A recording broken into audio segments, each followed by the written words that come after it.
Halo, selamat siang teman-teman. Gimana kabarnya? Baik, kenalan lebih dahulu ya. Aku Minas Setiawan dari program studi D3 Pajak 18 PKN STAN. Nah, di sini aku akan istilahnya berbagi kepada teman-teman tentang pajakan ya teman-teman. Pentingnya memahami pajak. Nah, kalian pasti udah pada tahu kan pajak itu apa, terus gimana manfaatnya. Karena pajak itu emang sangat istilahnya sangat melekat dengan kehidupan. Jadi aku akan jelasin tentang pengertian pajak terlebih dahulu. Pajak merupakan kontribusi wajib warga negara yang bersifat memaksa dan tidak mendapatkan imbalan langsung serta dia itu diatur dengan undang-undang. Nah, pajak pajak itu merupakan salah satu komponen penting dalam APBN karena menyumbang penghasilan yang sangat besar. Nah, aku jelasin poin-poin yang tadi 4 bagian itu ya. Yang pertama, kontribusi wajib setiap warga negara. Jadi teman-teman, pajak itu merupakan kontribusi wajib kepada setiap orang yang sudah memenuhi ketentuan subjektif atau ketentuan objektif. Yang dimaksud dengan ketentuan objektif atau subjektif yaitu ketika mereka itu punya penghasilan di atas PTKP. Jadi PTKP dalam setahun itu sebesar 54 juta, sementara per bulannya 4,5 juta. Jadi buat teman-teman yang mempunyai penghasilan di atas 4,5 juta selama sebulan ataupun 54 juta dalam setahun, maka udah wajib membayar pajak. Selanjutnya yang kedua yaitu pajak itu bersifat memaksa teman-teman. Jadi buat siapa saja yang sengaja untuk menghindari pajak dengan cara apapun bisa bisa jadi nanti dikenakan hukuman, baik itu hukuman pidana maupun sanksi administratif. Jadi jangan sampai ya teman-teman, makanya kita belajar perpajakan dari sekarang. Nah, yang ketiga yaitu tidak mendapatkan imbalan secara langsung.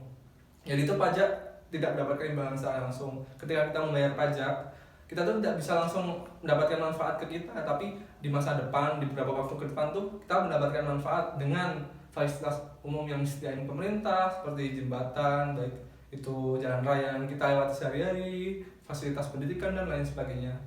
Yang terakhir tuh istilahnya berdasarkan undang-undang teman-teman.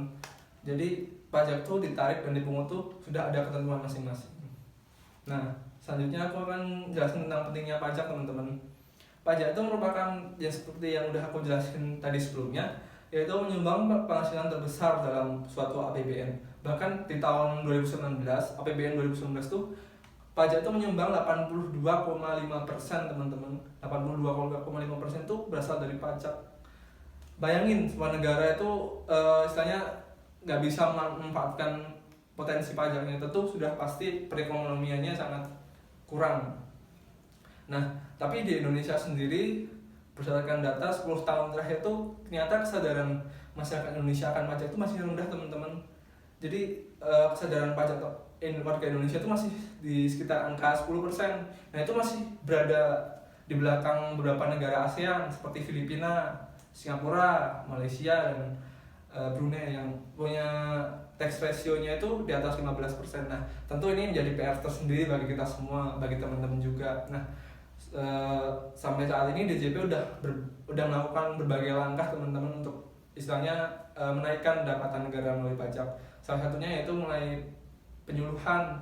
Nah, seperti ini. Terus juga istilahnya kegiatan pajak bertutur yang dilakukan oleh KPP ke daerah-daerah, dan juga istilahnya udah memberikan kemudahan dalam layanan seperti penyampaian secara elektronik, terus pembayaran juga bisa melalui aplikasi SPT berlapor. Jadi kalian tuh bisa membayar pajak tuh hanya lewat gadget kalian teman-teman. Nah, daripada digunakan untuk hal-hal yang nggak bermanfaat, kita gunain utama buat istilahnya membayar pajak teman-teman. Nah, selanjutnya aku akan jelasin tentang jenis pajak. Jenis pajak itu ada tiga. Yang pertama yaitu jenis pajak berdasarkan sifat. Berdasarkan sifat ada dua, pajak langsung dan pajak langsung dan tidak langsung. Pajak langsung sendiri merupakan pajak yang dikenakan secara langsung dan tidak bisa dibebankan ke orang lain, sebenarnya PPh. Sedangkan pajak tidak langsung itu pajak tidak langsung tuh pajak yang seperti pajak kendaraan bermotor. Salah, maksudnya kayak PPNBM teman-teman. Jadi hanya dikenakan pada saat tertentu.